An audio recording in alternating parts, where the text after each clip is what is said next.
les mouvements signataires ont ouvertement revendiqué leur collision avec les groupes armés terroristes et ont ainsi démontré qu'ils n'étaient plus des partenaires pour la construction de la paix. La décision du gouvernement de déclarer caduc l'accord pour la paix et la réconciliation issu du processus d'Alger est aussi la conséquence logique du manque de résultats de la médiation internationale conduite par la République d'Algérie. Le Mali a placé une confiance aveugle en la communauté internationale, en acceptant une équipe de médiation, qu'une équipe de médiation soit le garant de la mise en œuvre de l'accord, signé en 2015 à Bamako, dans cette même salle. Cette confiance n'a pas produit les effets escomptés. Le Mali a même été trahi dans sa bonne foi, comme on a pu le constater, voire dans l'attitude de certains acteurs pendant le retrait de l'aménagement. Je viens de vous appeler. Rendez-vous 10 h, votre partenaire quitte à 8 h. Vous venez à 10 h, on vous dit qu'il est déjà parti. Il ne vous reste qu'à tirer les leçons. Oui, l'armée malienne, je l'affirme ici, a été trahie, abandonnée, mais fort heureusement, elle ne s'est jamais laissée piéger. Comme je vous l'ai dit, de longue date, l'armée avec les chefs militaires auxquels je rends un hommage mérité ont préparé cette date fatidique qui est arrivée. Elle a été préparée et gagnée avec maître de maître. La récente tension diplomatique avec l'Algérie, chef de file de la médiation internationale, est la conséquence d'une série d'actes hostiles et inamicaux contre le Mali, pour lesquels notre gouvernement a élevé la plus vive protestation. Parmi ces actes, on peut citer de façon non limitative l'accueil sans concertation ou notification préalable et au plus haut sommet de l'État algérien des citoyens maliens subversifs et des citoyens maliens poursuivis par la justice dans notre pays pour actes de terrorisme. L'existence sur le territoire algérien de bureaux assurant la représentation de certains groupes signataires du défunt accord devenus aujourd'hui des acteurs terroristes. Depuis ces bureaux, ils agissent à visage découvert contre la sécurité nationale du Mali en toute impunité.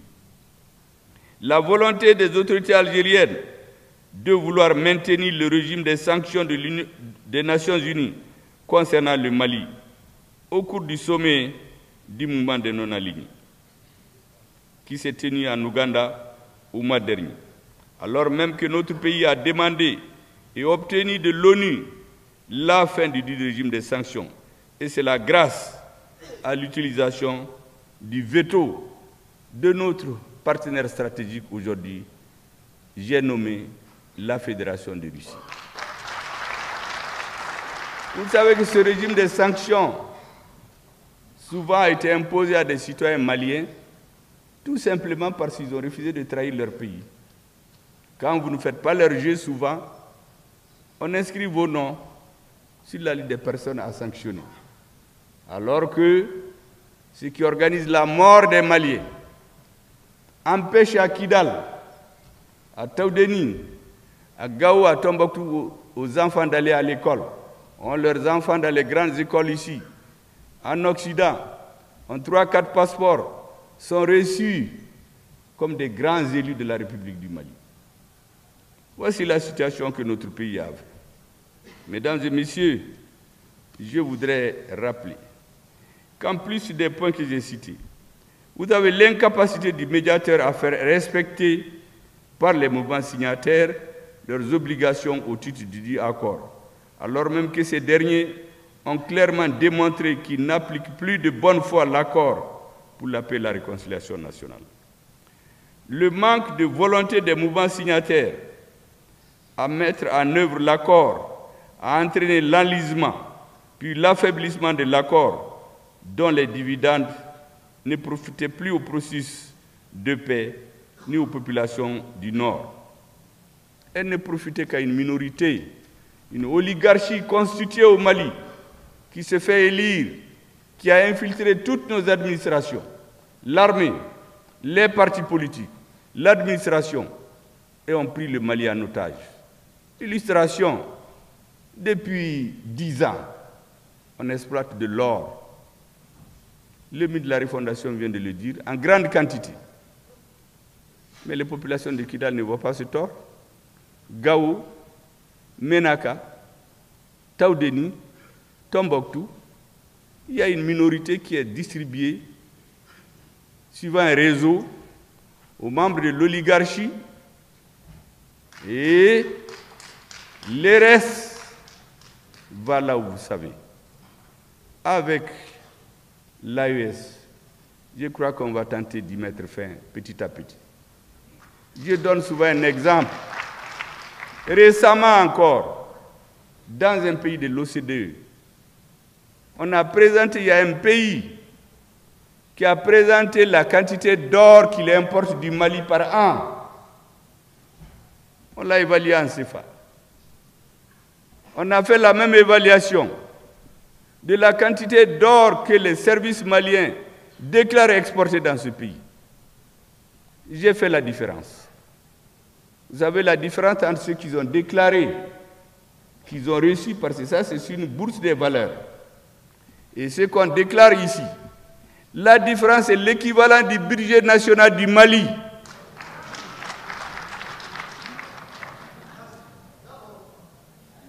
Voici dans quoi on voulait nous maintenir des décennies. Et le peuple malien a eu le sens de l'histoire. Il a dit non.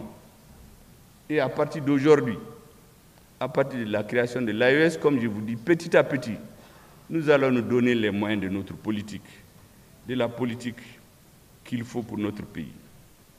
Mesdames et messieurs, en 9 ans d'application, aucun progrès en ce qui concerne le volet démobilisation. Je viens de vous en parler. Désarmement et déréinsertion des ex-combattants. Et c'est là principalement à cause des obstacles fréquents posés par les mouvements signataires. Dans quelle armée on peut se respecter? En prenant quelqu'un qui va à la retraite, qui change de mouvement, comme les militants changent de parti souvent. Il va à l'Assemblée, quand un parti l'arrange, il vire là-bas, il devient député ou élu. Ce monsieur aussi, il va dans un mouvement et il gonfle les muscles, on vient nous présenter à nos militaires. Il faut le nommer général. Mais ceux qui ont usé leurs culottes sur les bancs, ont usé leurs rangers en train de se battre pour être généraux. Et ce monsieur, ça c'est un cas que je vous ai cité. Il y en a beaucoup comme ça. Tout a été mis en œuvre pour empêcher que nous mettions en œuvre de bonne foi l'accord. Et pour revenir, mesdames et messieurs, au chef de file de la médiation, ces différents agissements ont pris la forme ces dernières semaines de manquement à son devoir de neutralité, d'ingérence grave et intolérable dans les affaires intérieures du Mali. Toutes choses incompatibles avec les usages diplomatiques, avec l'esprit des relations séculaires et de fraternité, d'amitié et de bon voisinage. Mesdames et messieurs, le ministre de la Refondation vient de le rappeler. Nous allons continuer à le rappeler aussi longtemps que c'est nécessaire. Les agissements du gouvernement algérien, en fait, sont en violation de l'article 34 de la Constitution du Mali, qui dispose que l'action publique en République du Mali est guidée par les 3 principes édictés, à savoir le respect de la souveraineté, le respect du choix de partenaires stratégiques, la prise en compte des intérêts vitaux du peuple malien dans les décisions prises.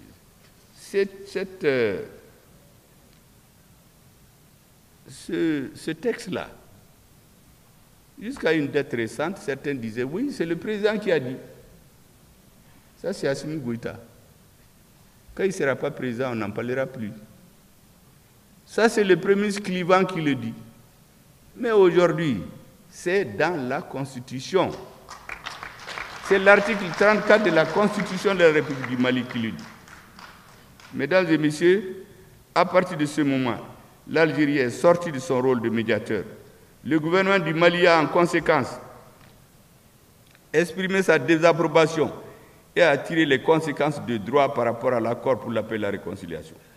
La réaction du gouvernement malien nous a confortés dans notre conviction que nous n'avons pas eu affaire à un médiateur neutre, impartial et équidistant des partis. C'est une réaction teintée de déni de réalité et surtout pleine de mépris pour notre pays, comme chacun a pu le constater. Au Mali, mesdames et messieurs, nous avons le sens de l'histoire. C'est pourquoi nous tenons à rappeler humblement aux autorités algériennes les relations séculaires et fraternelles qui existent entre les peuples maliens et les peuples algériens. Ces relations ont été revigorées par le soutien franc et sincère apporté par le Mali à leurs frères algériens pendant leur lutte héroïque pour leur indépendance. Oui, il est opportun de rappeler que lors de la guerre d'Algérie, le Mali a notamment offert son territoire comme base arrière aux Moudjahidines, aux combattants algériens, ouvrant ainsi un front sud dont l'apport a été déterminant dans la victoire finale. Notre pays a participé aux affrontements contre le colonisateur français en déployant des combattants maliens aux côtés des Moudjahidines sur le territoire algérien pour défendre la liberté et la dignité de nos frères algériens. Aujourd'hui, au plan politique, notre pays a défendu la cause algérienne dans toutes les instances diplomatiques jusqu'au recouvrement de son indépendance. Pour notre part, mesdames et messieurs, nous sommes lucides et nous faisons la distinction nette entre les errements actuels du gouvernement algérien et les liens séculaires d'amitié, de fraternité et de bon voisinage qui lient les peuples frères maliens et algériens. Il s'agit là de liens inaltérables pour le maintien et le renforcement desquels le Mali et son peuple ne seront jamais pris à défaut. Mesdames et messieurs, le Mali réaffirme son attachement à la promotion des relations amicales et harmonieuses avec l'ensemble des États, y compris l'Algérie, sous réserve du respect des 3 principes guidant l'action publique dont j'ai déjà parlé. Sous réserve du respect de ces principes, tous les pays sont amis du Mali. Le Mali n'a pas d'ennemis dans le monde, mais le Mali ne peut plus accepter qu'un pays croit qu'il est un arrière-cour pour lui, une arrière-cour, qu'il est un paillasson sur lequel il peut essuyer ses pieds. Ça, c'est fini. Mesdames et messieurs, le Mali demeure une nation pacifique. Nous n'avons pas dénoncé l'accord, la fin de l'accord contre une partie de notre peuple, ni contre un pays partenaire.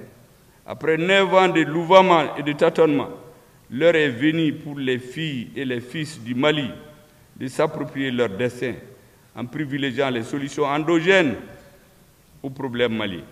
C'est tout le sens de la décision du président de la transition, annoncée le 31 décembre 2023 dans son discours à la nation, la tenue en cours du dialogue direct intermalien destiné à asseoir une appropriation nationale du processus de la paix. Mesdames et messieurs, ce matin j'étais là. Le hasard du calendrier fait que c'est le jour même où le comité de dialogue intermalien adoptait les termes de référence sur lesquels il va travailler. C'est ce jour même que cette réunion se tient.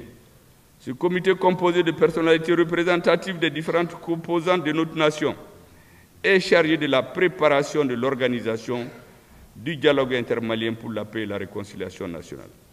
Mesdames et messieurs, ce matin, j'ai fait ici une petite digression qu'il est nécessaire de rappeler à tous les Maliens.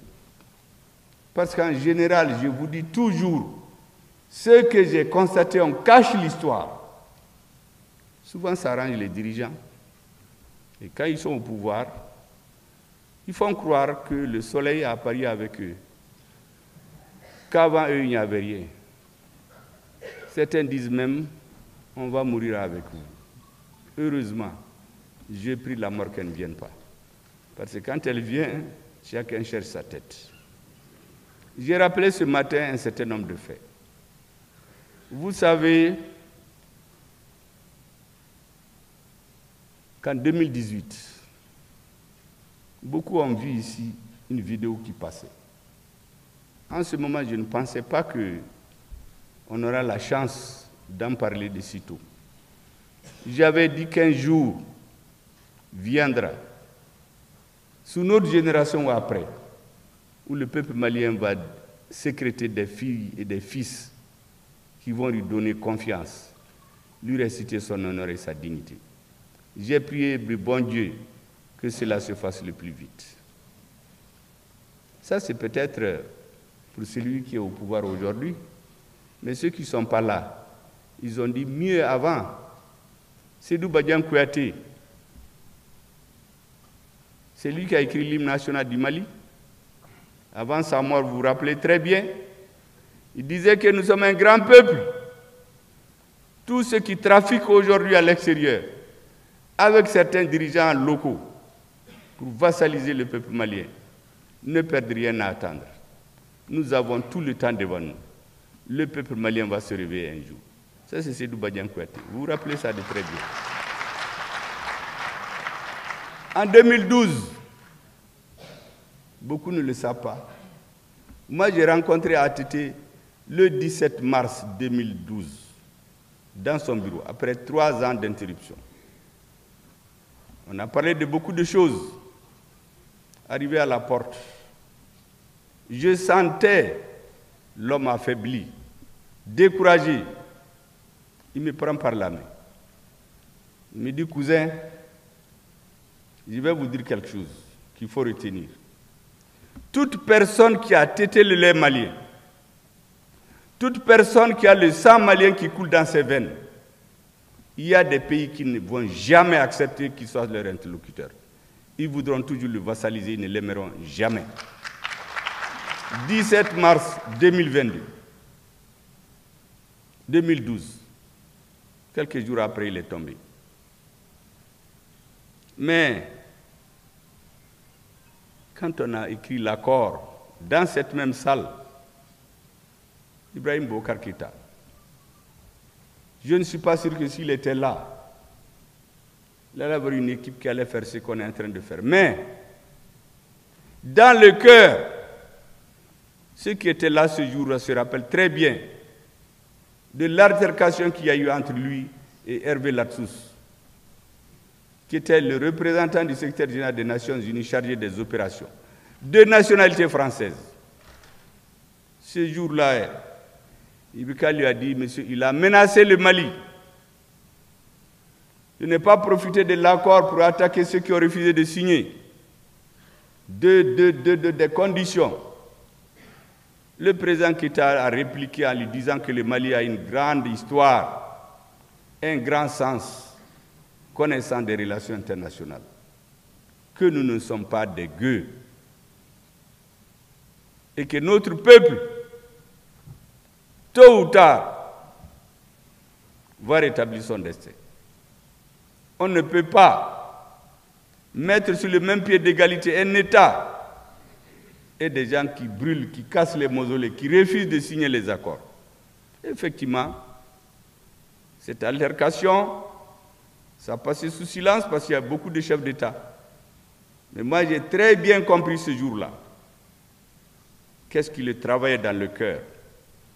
Impuissant, comme beaucoup de Maliens, mais se disait toujours que nous aurons des ressources pour redresser notre pays. J'ai rappelé tous ces faits pour quelle raison? C'est pour vous dire qu'au Mali, il y a un fil conducteur chez les dirigeants. Quelle que soit la personne, comme ATT me l'a dit, qui a tété le lait malien, qui a du sang malien qui coule dans ses veines, il y a des choses qu'il ne l'acceptera jamais. Il peut plier, mais il ne va jamais rompre. Et aujourd'hui, c'est leur petit-fils et leur fils, le colonel Assimi Goïta. Donc vous vous rappelez très bien, quand les militaires ont pris le pouvoir, ils ont rencontré les anciens chefs d'État qui étaient disponibles. Vous vous rappelez, l'ancien président Moussa Traoré les a reçus. Après l'audience, j'ai encore en mémoire la vidéo. Il dit qu'il est convaincu qu'il y aura des patriotes au Mali. Il est convaincu que ces jeunes-là sont des patriotes. Ils vont restaurer le Mali. En ce moment, peu de gens croyaient. Mais moi, j'y ai toujours cru. Ces éléments-là, les Maliens les oublient souvent. C'est pour vous dire que ce qui se passe aujourd'hui, ce n'est pas une question d'un ou des hommes. Même si ce n'était pas nous, d'autres allaient le faire. Parce que c'est le Mali. C'est notre histoire. C'est nous. Aujourd'hui, il est heureux qu'on n'a pas attendu d'autres générations. C'est leur petit-fils, comme je le dis, Assimi Goïta, avec ses compagnons d'armes, avec ses compagnons politiques, qui ont analysé la situation. Nous sommes arrivés à la conclusion qu'il y avait une camisole de force qu'on a mise sur le Mali. Un halo, MINUSMA, Barkhane, G5 Sahel, Takuba, ECAP, EITM et que sais-je encore. Et nous avons décidé, sous la haute direction du président de la transition, de détricoter cette chemise de force.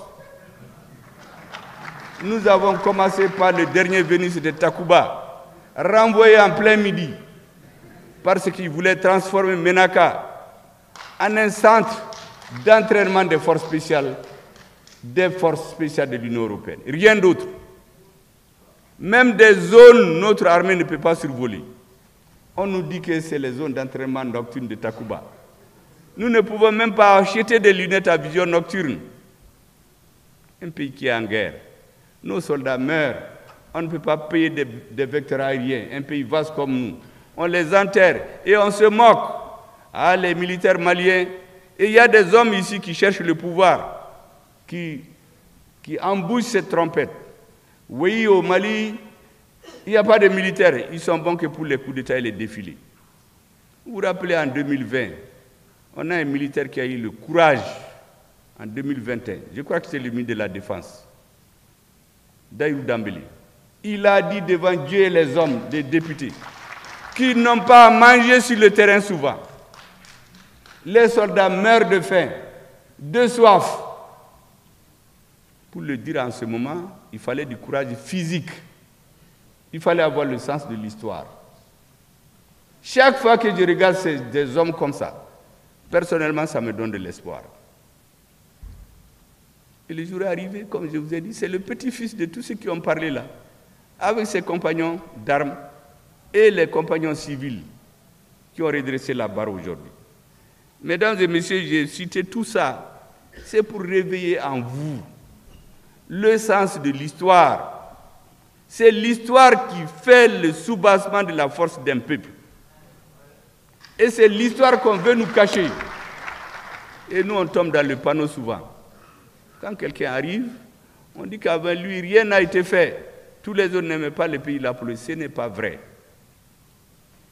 Au Mali, je suis convaincu que tous ceux qui ont eu la chance de diriger le Mali à un moment donné de l'histoire sont des patriotes. Ils peuvent s'être trompés. Ils peuvent plier face aux événements par leur caractère. Ils peuvent ne pas avoir une équipe décidée parce qu'un homme seul ne peut rien faire. Quand on envoie des hommes au front, on dit qu'on envoie 500. À la réalité, on envoie 200. Mais le président n'est pas là-bas. Les 200 qui vont, au lieu de leur donner 200 fusils, on leur donne 50. Le président n'est pas là-bas. Les 50 qui vont, au lieu de donner des milliers de balles, on leur donne seulement un chargeur. Le président n'est pas là-bas. Et lorsque la guerre commence, en quelques secondes, son chargeur est vidé. Mais l'autre a toute une chaîne, les terroristes. Voici le sort triste qui était réservé à nos militaires. Ça, il fallait en être conscient et relever ce défi.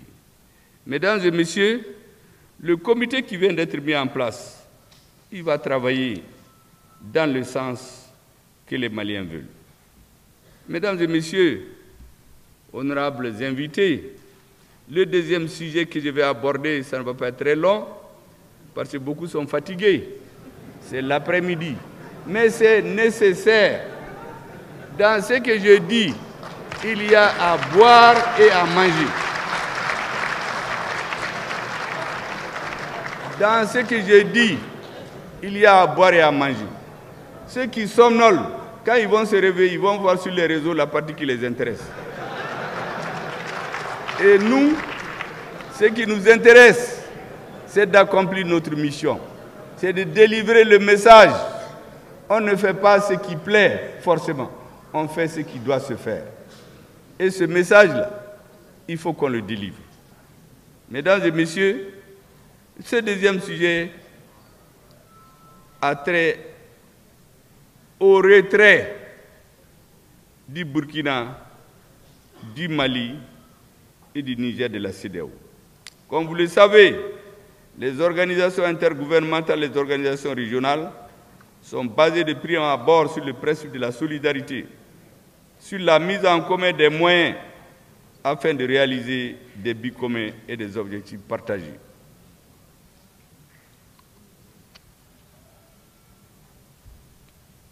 Face à nos trois pays, regroupés au sein de l'Alliance des États du Sahel et qui sont en première ligne de la lutte contre le terrorisme depuis des décennies, la CEDEAO, notre désormais ancienne organisation commune à la Kahinala, a brillé par son absence, son manque d'empathie, de solidarité et de vision stratégique.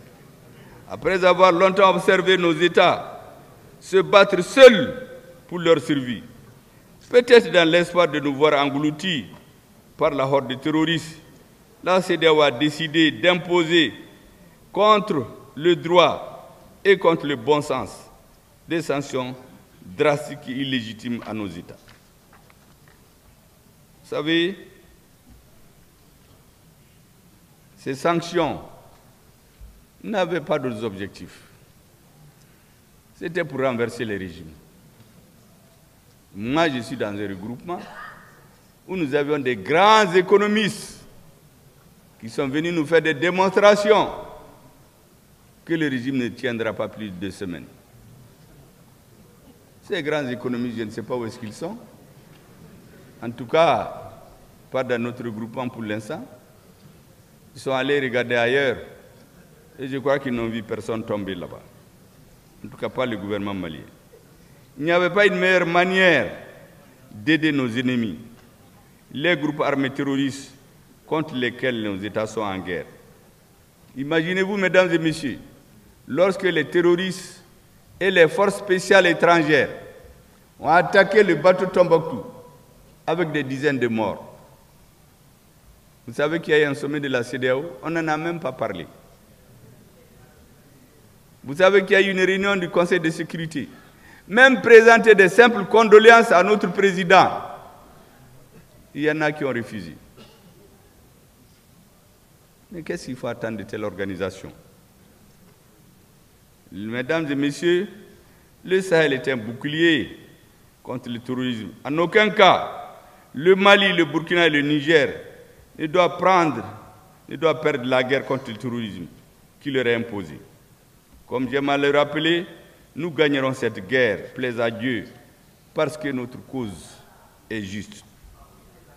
La question qui se pose est de savoir à qui profite l'acharnement contre nos trois pays. Assurément pas aux braves populations du Burkina, du Mali et du Niger, qui sont vent debout contre les terroristes et les néocolonialistes. On vient de parler du cas du Niger. On a coupé même les médicaments contre les malades. C'est exactement ce que les terroristes font. Vous savez qu'à Farabougou, quand ils sont arrivés, ils encerclent, ils coupent la nourriture, ils coupent les médicaments, ils coupent tout. C'est les mêmes pratiques. Sauf que c'est une organisation d'État qui se permet de faire cela. Mesdames et messieurs, je crois pouvoir dire avec certitude que les sanctions contre la CEDEAO sont une sorte d'autoflagellation. Et de toute façon, notre peuple, quand je dis notre peuple, c'est le peuple de l'AES. Il verra, il comprend nous avons une claire conscience que dans l'histoire, tout ce qui est bien pour l'humain, pour l'humanité, ça passait par des douleurs. Toutes les grandes nations ont passé par des périodes difficiles pour arriver là où ils sont. Pour parler philosophie, l'homme tout court, tout ce que vous réussissez dans la vie, c'est après une période de douleur. Même pour être un homme, il faut que vous souffrez pour naître. Que votre maman souffre. C'est après que la vie commence. C'est la même chose. On a mis l'AES dans une situation où nous n'avons d'autre choix que de prendre l'ascenseur. Les autres vont continuer à marcher à pied. Dans quelques années, on va se retrouver. Certains vont demander de renvoyer l'ascenseur. On leur dira attention, l'ascenseur ou l'escalier. On ne peut pas venir au 4e étage nous rejoindre sans prendre ni l'ascenseur ni l'escalier. Sinon, vous allez vous casser les pieds. Donc, patientez et discutez avec les dirigeants de ce moment. Mesdames et messieurs, la CEDEAO est devenue une menace. Vous savez que lorsque nous avons décidé ensemble de quitter, mais nous avions des informations plus ou moins précises, qu'on voulait attaquer le Niger, sous le couvert de la CEDEAO, c'est des forces des pays extra-africains qui ont vu utiliser la CEDEAO comme un cheval de Troie pour renverser un régime dans un pays de l'AES. Mais nous avions compris très bien. Les balabas dans cette affaire-là, c'est les Maliens. Quand on va finir avec les balas là, si le Niger tombait, le tour c'est le Burkina. Après, ils vont se concentrer sur le Mali. Mais ce qu'ils ont oublié, les époques ont changé. Il y a d'autres dirigeants au Mali, d'autres dirigeants au Niger, d'autres dirigeants au Burkina Faso. Et nous avons fait, contre l'attente de tous ces messieurs-là, une alliance militaire où nous avons été clairs. Je l'ai répété plusieurs fois. Nous n'accepterons pas qu'on touche aux cheveux d'un de nos partenaires. Celui qui touche les cheveux du Niger, on va raser sa tête. Idem pour le Burkina, idem pour le Mali. Et aujourd'hui, nos peuples sont liés par le destin.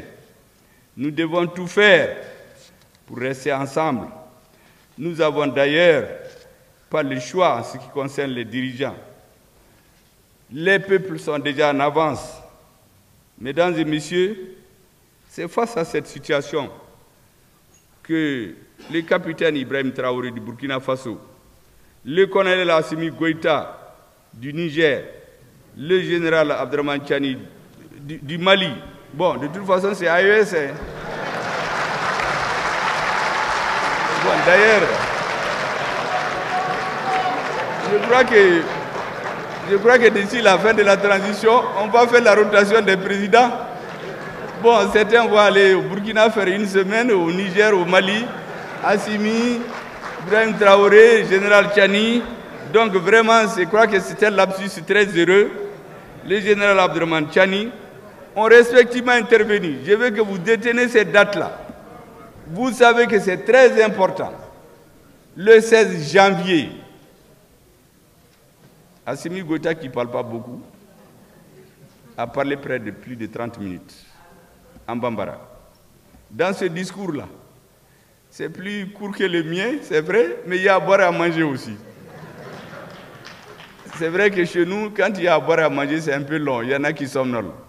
Mais lui, en 30 minutes, il a terminé. Qu'est-ce que vous avez entendu ce jour-là? Entre autres, il dit qu'on l'a appelé quelques jours avant pour lui dire, voici celui qui doit être président, premier ministre et président de l'Assemblée. Je crois qu'il a coupé l'appétit au monsieur en lui disant que de toute façon, pour ce qui concerne le président, là, c'est lui-même cette fois-ci. Vous avez écouté le président du Niger, au plus fort de la crise nigérienne. Il y a un pays européen qui a voulu intervenir. Il y a un autre qui l'appelle pour lui dire, attention, le Niger, ce n'est pas pour vous, c'est pour nous. ne vous mêlez pas des affaires du Niger.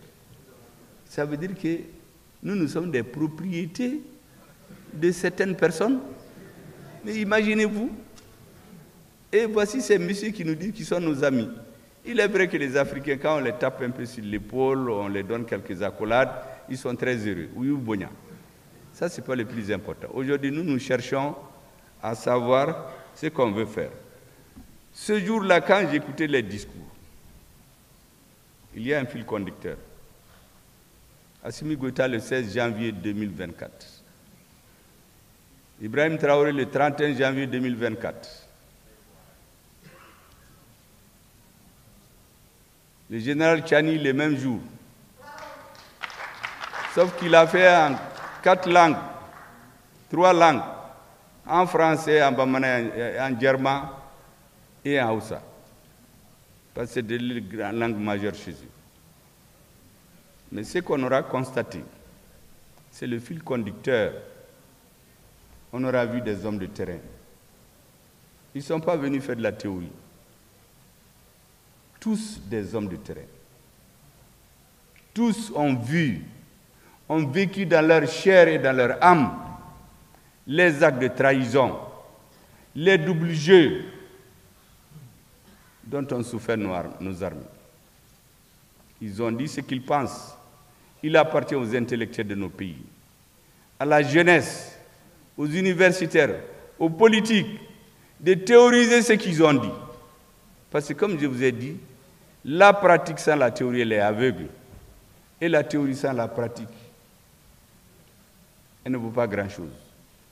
Pour l'intérêt des peuples africains, il nous faut conceptualiser ce qui est en train de se faire. Ils nous ont montré le chemin. Il appartient aux universitaires, aux intellectuels, aux hommes d'affaires, à vous, la société civile, aux politiques, d'avoir un fil conducteur. Nous ne voulons plus jamais que quelqu'un vienne s'imposer à nous. Il faut donc théoriser, distiller leur vision auprès du plus grand nombre de jeunes de notre pays, pour qu'à l'avenir, notre pays puisse, notre pays de l'AES, j'allais dire, parce qu'en réalité, aujourd'hui nous avons les destins liés. Pour question d'organisation et de prudence, nous parlons de confédération. Quelqu'un m'a demandé, mais pourquoi? J'ai dit, mais les équipes actuelles ne font rien sans réfléchir. Les peuples là voulaient se réunir depuis l'indépendance. Ils ont été ensemble, mais pourquoi ils sont divisés? Il faut se poser ces questions. Vous savez qu'une fois, on a signé des alliances. Le président est retourné chez lui. Et puis, je ne vous dirai pas sur quelle intervention. Il dit s'il ne signe plus. Et on dit, mais ça c'est quoi ça? Et toi, président Koutrou, toi tu es allé donner ton accord, tu viens dans ton pays, tu dis que s'il ne signe pas. Pour que ces genres de gens ne nous arrivent plus, nos spécialistes réfléchissent sur chacun des points et soumettent à nos dirigeants qui vont se mettre ensemble. Je vais donc terminer ce discours, mesdames et messieurs, par un appel avec lequel j'ai commencé. J'ai dit que notre armée, donc une minorité de Maliens, décidés avec quelques hommes politiques, ont fait recouvrer au peuple son honneur et sa dignité en prenant Kidal. Mais aujourd'hui, ce n'est pas eux qui vont construire le Mali. Eux seuls, disons, pour construire le Mali, c'est tout le monde. Faisons donc appel à tous les enfants du Mali. Tous. Je prends l'exemple, dans mon village, il y a des gens qui soutenaient l'ancien régime, mais ils ne savaient pas tout ce que je viens de vous expliquer.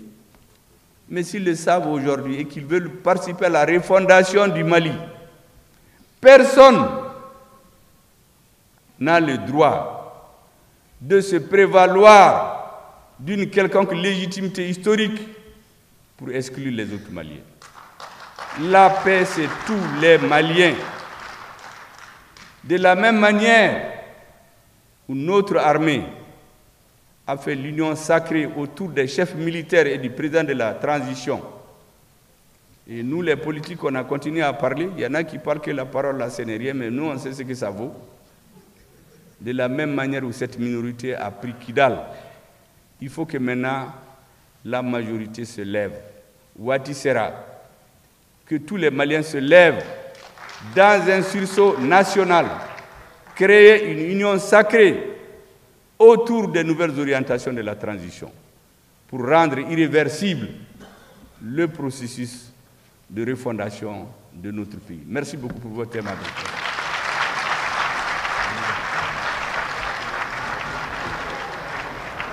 On applaudit très fort, s'il vous plaît. Tout le monde reste en place. Le Premier ministre descend pour saluer. Voilà.